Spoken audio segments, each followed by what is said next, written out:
한국 기독교 역사 가운데 큰 이정표가 되었던 깡패 출신의 유명한 김익두 목사님이라는 분이 계십니다.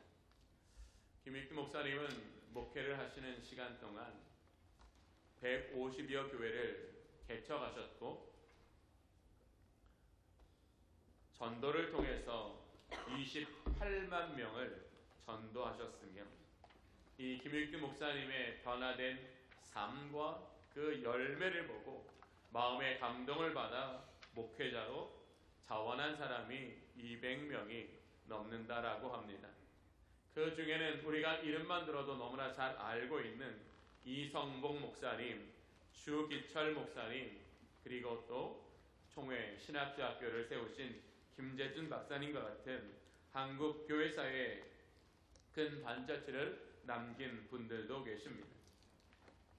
김익두 목사님께서 예수님 믿고 회개한 다음에 하신 일 중에 하나가 자신이 살고 있는 동네에 자신이 죽었다는 부고장을 돌리신 일이라고 합니다.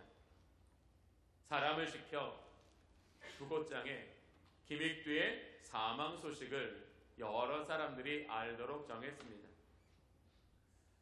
사람들은 깡패 김익두가 죽었다라는 소식에 크게 기뻐했다고 합니다. 얼마나 목사님이 이전에 잔인하고 못된 일을 행하였으면 김익두가 죽었다는 소식이 사람들에게 기쁜 소식이었을까요? 그러던 어느 날 죽었다던 김익두 목사님이 시장에 나아갔습니다. 많은 사람들이 깜짝 놀랐겠지요. 그런데 그 사람들이 보는 김익두 목사님의 손에는 시커먼 성경책 하나가 들려져 있었다고 합니다. 사람들은 김익두 목사님을 시험하기 위해서 구정물이 가득 담긴 양동이의 물을 김익두 목사님께 쏟아 부었다고 합니다.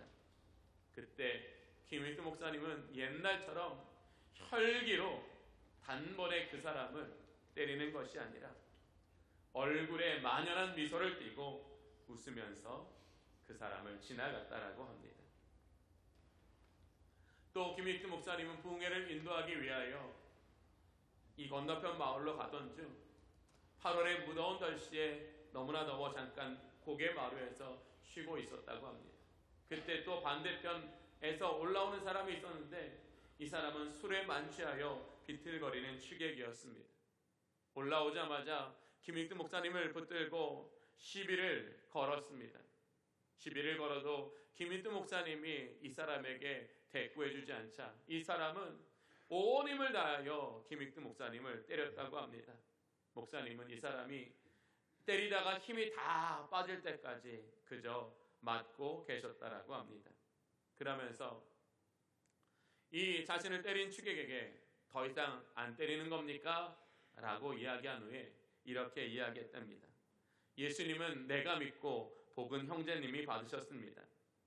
그러자 이 사람의 눈이 동그라지면서 당신이 누구냐고 물었답니다.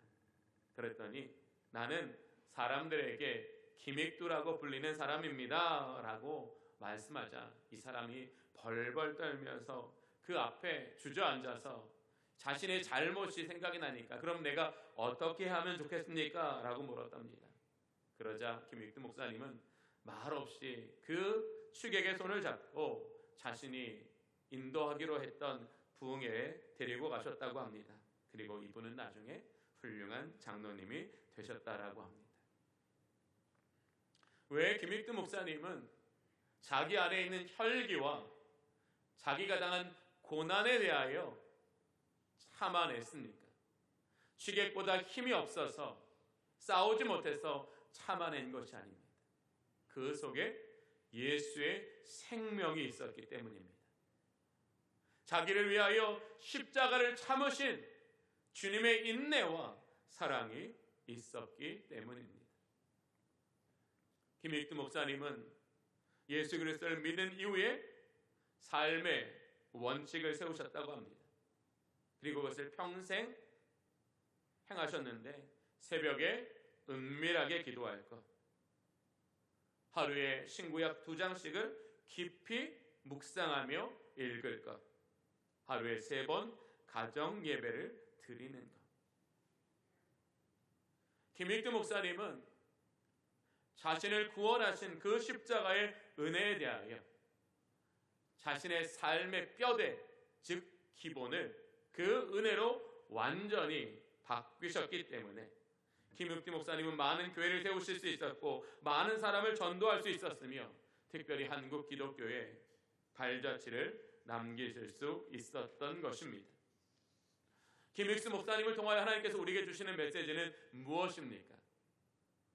근본이 기본이 되는 삶에는 하나님의 은혜와 능력이 그 사람에게 풍성한 열매를 맺게 한다는 것입니다. 왜 우리가 예수 그리스도를 믿은 이후에도 우리에게 열매가 없습니까? 기쁨이 없습니까? 그것은 예수님을 믿지만 믿는 것으로 살아가지 않기 때문입니다. 믿는 것으로 우리의 삶의 기초와 기본을 바꾸지 않기 때문입니다. 사람들을 만날 때는 십자가의 은혜를 자랑하지만 그 삶에는 십자가의 은혜가 묻어나는 삶의 행동과 열매가 없기 때문입니다. 하나님께서 왜 아들을 우리에게 왜 보내주셨습니까? 십자가는 완전한 사랑, 완전한 구원입니다. 그 십자가의 은혜를 발견한 사람은, 그 십자가의 은혜를 경험한 사람은, 그 십자가 속으로 들어가는 사람은 완전하신 사랑과 완전하신 능력으로 말미암아 새로운 삶을 살 수 있기 때문입니다. 사랑하는 성도 여러분, 예수 그리스도를 믿기 이전에 우리의 근본은 무엇이었습니까? 성경은 죄였다라고 말하고 있습니다. 우리의 근본이 죄였기 때문에 우리의 근본에서 나오는 모든 것도 죄의 영향력 아래에 있는 것들만 나온다고 말씀합니다. 그러나 예수 그리스도를 믿음으로 말미암아 우리의 근본을 어떻게 바뀌었습니까? 십자가의 은혜로 말미암는 의로 바뀌었습니다. 바로 하나님은 저와 여러분의 인생의 어떤 한 부분만 변화시키시기 위해서 그 아들을 보내주신 것이 아니라 우리의 모든 것을 바꾸어 그 바뀌어진 것으로부터 우리에게 새로운 삶이 일으켜지도록 우리를 구원하여 주셨다라는 겁니다. 우리의 근본을 바꾸신 것은 우리의 기본을 바로 세우시기 위해서.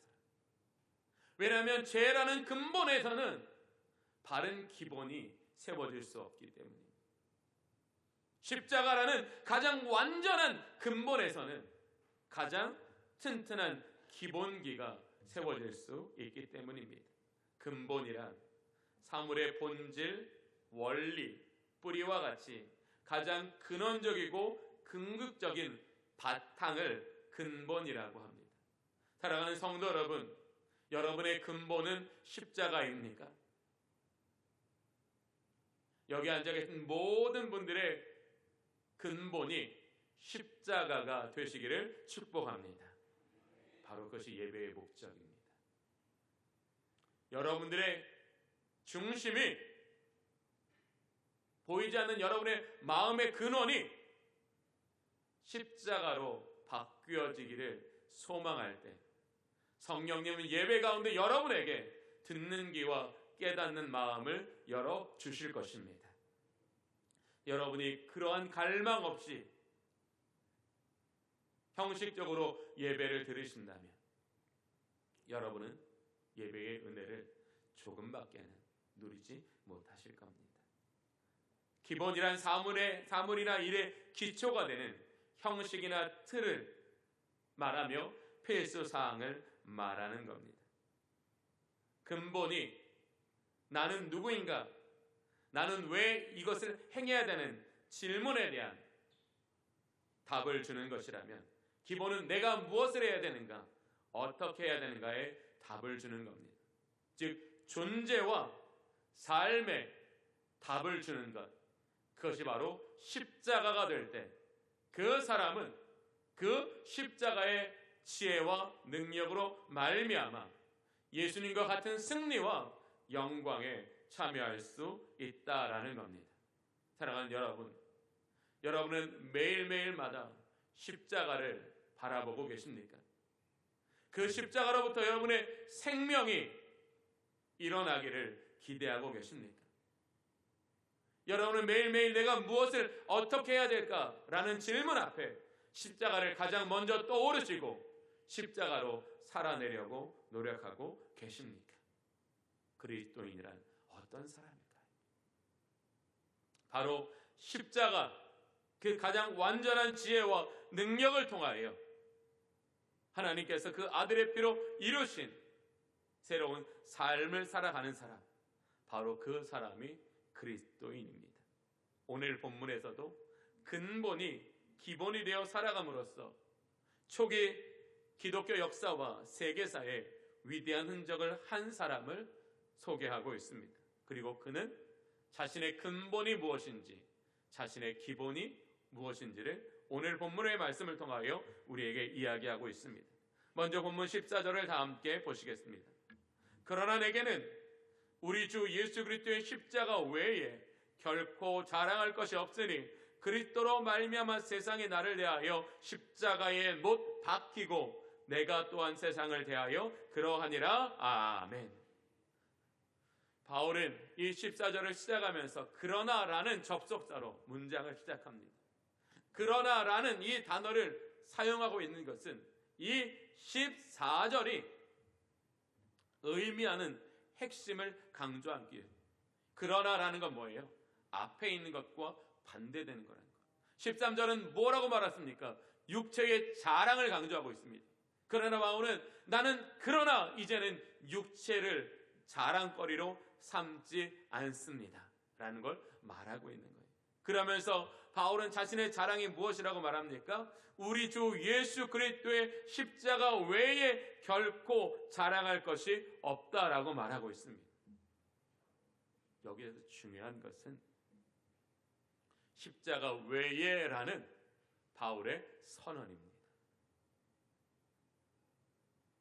십자가 외에라는 건 뭐예요? 십자가 아닌 다른 모든 것은 나에게 이제 더 이상 자랑도, 내가 붙잡아야 할 동아줄도 아니라는 것을 선언하고 있는 겁니다. 십자가 외에라는 것은 오직 십자가만을이라는 겁니다.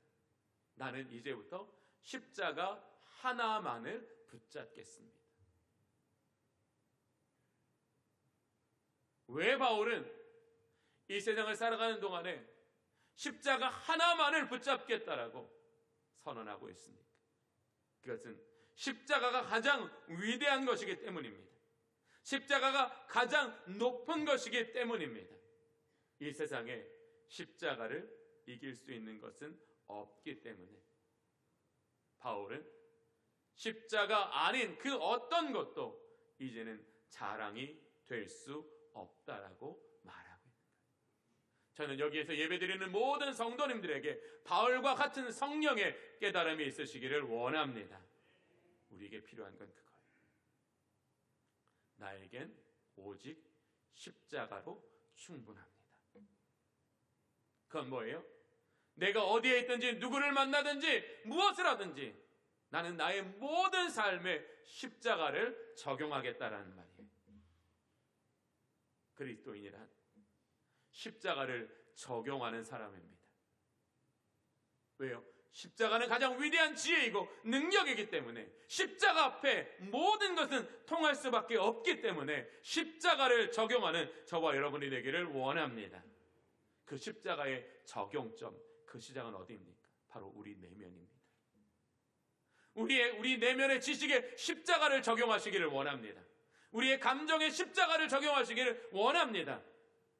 우리의 지식과 감정이 십자가로 세례를 받게 된다면 그 은혜 안에는 위대한 하나님의 선물들이 우리를 위하여 준비되어 있다라는 하나님의 축복을 경험하게 될 겁니다. 여러분의 생각에는 십자가가 있습니까? 여러분의 감정에는 십자가가 있습니까? 교회는 바로 이러한 것입니다. 나의 지식과 나의 감정에 십자가를 가지고 살아내는 것이 우리 주님의 교회가 되기를 원합니다. 사람들을 만날 때 십자가로 만나는 은혜가 있으시기를 원합니다. 근데 왜 십자가로 안 만나세요? 십자가로 만난다는 건 어떤 만남입니까? 사랑의 기초가 되는 만남입니다. 겸손이 기초가 되는 만남입니다. 십자가를 기억하십시오. 하나님께서 그 아들을 통하여 우리를 어떻게 만나 주셨습니까? 그 아들이 우리를 어떻게 만나 주셨습니까? 우리를 사랑하시기 때문에 자기의 보좌와 영광을 버리셨습니다. 우리를 사랑하셨기 때문에 가장 낮은 자리에까지, 그것도 우리와 같은 사람의 몸을 입고 찾아와 주셨습니다. 이것이 바로 십자가로 사람을 만나는 방법입니다. 예수님은 그 모든 사역을 십자가로 이루셨습니다. 저는 우리 주님께 모든 사역이 십자가로 이루어지는 사역이 되기를 원합니다. 십자가는 무엇을 상징합니까? 섬김과 희생을 상징하는 겁니다. 우리 주님께서 십자가에서 보이신 그 본을 쫓아 우리 주님의 모든 성도들은 섬김과 희생으로 사역하실 수 있기를 원합니다. 저는 교회란 십자가가 통해야 교회라고 생각합니다. 십자가가 안 통하면 그것은 교회가 아닙니다. 교회라는 이름을 가진 건물입니다. 내가 십자가로 다가가면 무엇이든지 열리고 무엇이든지 해결되고 무엇이든지 이길 수 있음을 믿고 나아가는 저와 여러분이 되시기를 원합니다. 그것이 복음입니다. 십자가가 통하는 능력임을 믿고 내가 누구에게든지 무슨 일이든지 십자가를 가지고 나아갈 때 그 십자가를 가지고 나아가는 그 마음의 상태를 우리는 근본이라고 말하는 겁니다.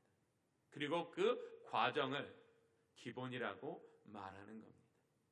언제부터 교회 안에 십자가가 점점 약화되고 있습니다. 아마 그것은 교회의 무기력으로 반드시 드러나게 될 것입니다. 사랑하는 성도 여러분, 이제 우리 주님의 교회는 십자가로 사람을 만나는 교회가 되기를 원합니다. 십자가로 일하는 교회가 되기를 원합니다. 십자가로 모든 것을 이루는 교회가 되기를 원합니다. 그러면 십자가라는 근본 위에 십자가라는 기본기를 바로 세워야 한다라는 겁니다. 오늘 이 바울이 십자가를 자랑한다라는 이 자랑은 헬라어로 카우카오마이라는 단어입니다. 이 카우카오마이라는 헬라어는 문장 안에서 신뢰하다, 자랑스럽다, 영광으로 생각한다라고 그런 의미입니다. 그러나 이 바울이 이 자랑을 카우카오마이라고 사용한 데는 다른 이유가 있습니다. 당시 로마의 사회에서 십자가는 가장 끔찍하고 수치스러운 사형의 도구였습니다. 그런 십자가를 자랑한다는 것은 사람들에게 미쳤다는 소리를 들을 만큼이었습니다. 그러나 바울에게 십자가는 더 이상 저주가 아니라 죄인이 하나님께 화해하게 된 유일한 통로이자 사랑의 확증이었기 때문에 그에게 자랑이었습니다. 사랑하는 성도 여러분, 여러분에게도 십자가가 자랑이 되는 복이 있으시기를 원합니다. 그것입니다. 카오마이는 이런 뜻입니다. 너무나 신뢰하기 때문에 그것을 내 인생을 지탱하는 근거와 가치관으로 붙잡습니다. 십자가는 너무 자랑스러운 것이기 때문에 그것을 내 인생을 지탱하는 근거와 가치관으로 삼습니다. 십자가는 가장 영광스러운 것이기 때문에 내 인생을 지탱하는 근거와 가치관으로 삼습니다. 그래서 이것을 내 삶에 실제적으로 적용하는 거예요. 내가 어떤 사람을 만날 때 하나님 십자가의 지혜로 만나게 하여 주시옵소서. 저는 우리 주님의 교회가 그런 만남의 축복이 있기를 원합니다. 그런 교회는 성령이 역사하시는 교회입니다. 자기 십자가 지고 사람을 만나는 곳에 성령의 능력이 함께하여 주십니다. 십자가 지고 자기의 직무를 감당하는 것에 성령의 능력이 함께하여 주십니다. 여러분, 성령의 능력 경험하기를 원하십니까? 십자가 지십시오. 십자가 내려놓으면 경험할 수 없지만 내가 십자가 지고 가면 반드시 하나님은 우리에게 성령을 경험하게 하여 주실 것입니다. 그리고 바울은 더 이렇게 말합니다.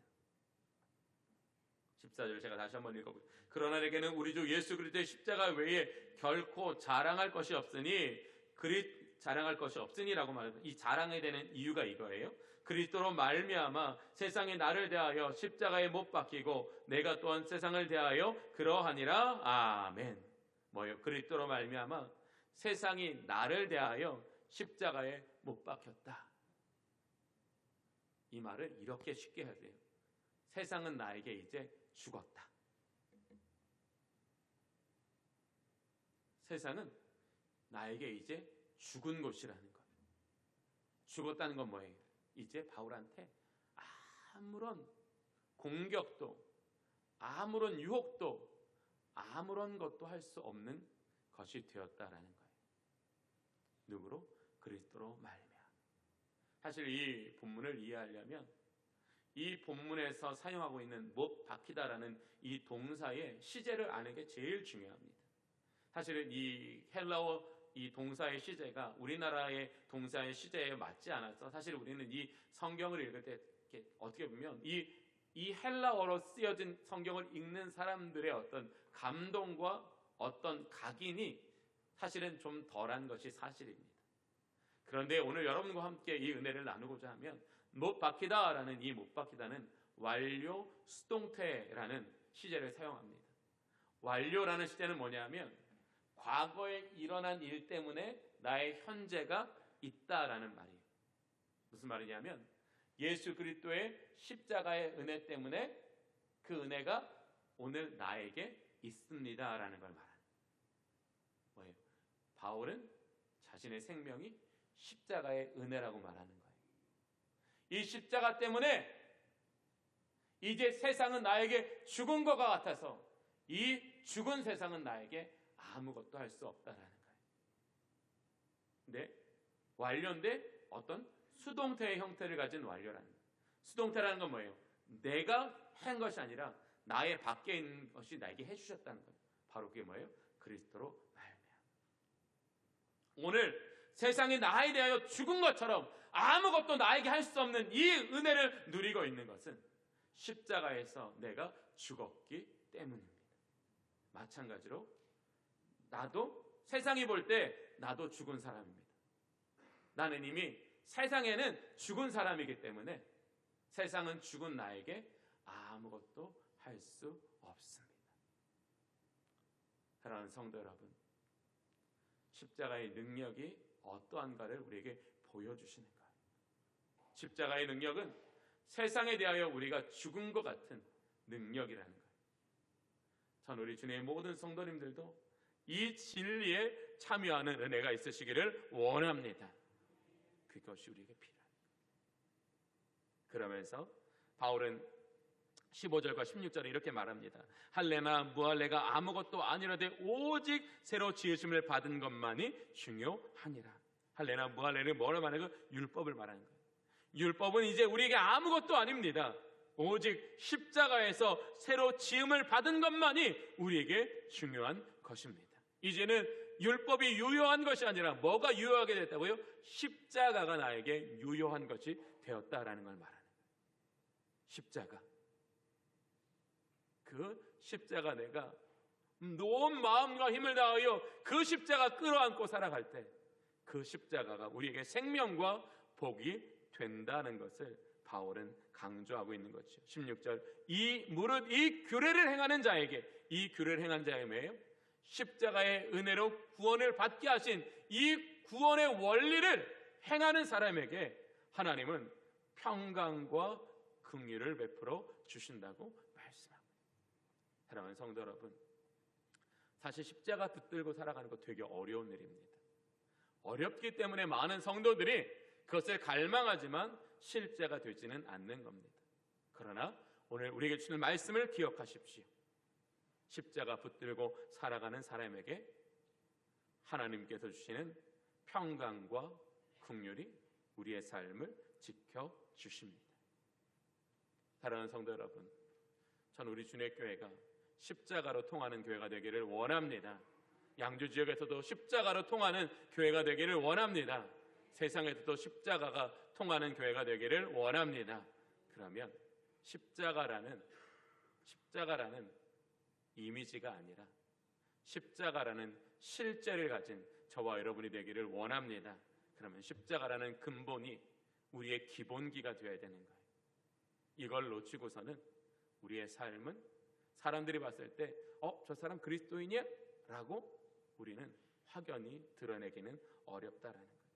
우리는 사랑의 원자탄이라고 불리는 손영원 목사님을 너무나 잘 알고 있습니다. 왜 그분이 사랑의 원자탄이라고 불리우셨을까요? 자신의 두 아들을 죽인 원수를 양자로 삼았기 때문에. 어떻게 그럴 수 있을까요? 그게 사람의 힘으로 되는 일일까요? 그건 결코 사람의 힘으로는 안 되는 일입니다. 사람의 의지로도 안 되는 일입니다. 손양한 목사님 속에 십자가가 있었기 때문입니다. 그 십자가로 내가 이 원수를 대할 때 이 원수가 하나님의 은혜를 경험하게 될 것입니다. 근본이 기본이 되는 삶, 그 삶이 원자탄보다 강하다라는 것을 보여주시는 겁니다. 사랑하는 성도 여러분, 십자가라는 근본이 기본이 되는 삶 어렵습니다. 웬만하면 돌아가고 싶습니다. 웬만하면 좀 늦게 만나고 싶습니다. 그것은 십자가를 고난으로 밖에는 여기지 않으시기 때문입니다. 십자가, 그 십자가 밑에서 흘러내리는 은혜를 경험하는 저와 여러분이 되기를 원합니다. 그 은혜를 경험하면 그 은혜를 놓칠 수 없게 됩니다. 저는 우리 여기 모든 예배자들이 십자가를 놓칠 수 없는 영적 상태에 이르시기를 원합니다.